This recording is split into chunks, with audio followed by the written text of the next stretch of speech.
Omhels die ongemak. Het jy al ooit na iets gekyk wat jy so 'n paar jaar gelede gedoen en gedink, ag nee, het ek dit regtig gesê? Ek het onlangs na The Diary of a CEO met Alex Hormozi as gas gekyk. En hy vertel dat hy soms terugkyk na sy aanvanklike video's en uiters ongemaklik nou voel oor hoe hy gepraat en hoe hy opgetree het. Maar hy het aangehou en hy was suksesvol en is suksesvol.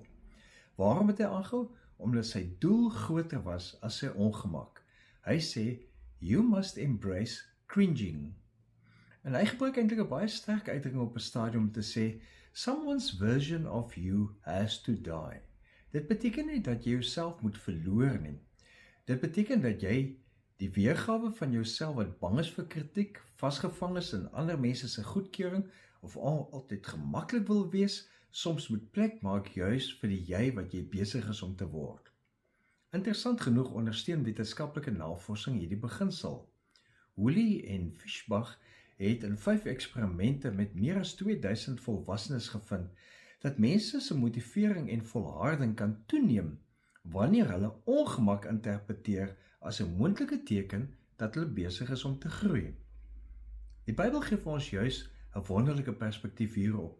In 1 Petrus 5 vers 10 lees ons: God wat alle genade gee en wat julle geroep het om in Christus Jesus deel te hê aan sy ewige heerlikheid, sal julle, nadat julle 'n kort tydjie gelei het, self weer oprig en julle moedig, sterk en standvastig maak. Nou God beloof nie 'n lewe sonder ongemak nie. Hy beloof wel, hy is saam met ons in die proses.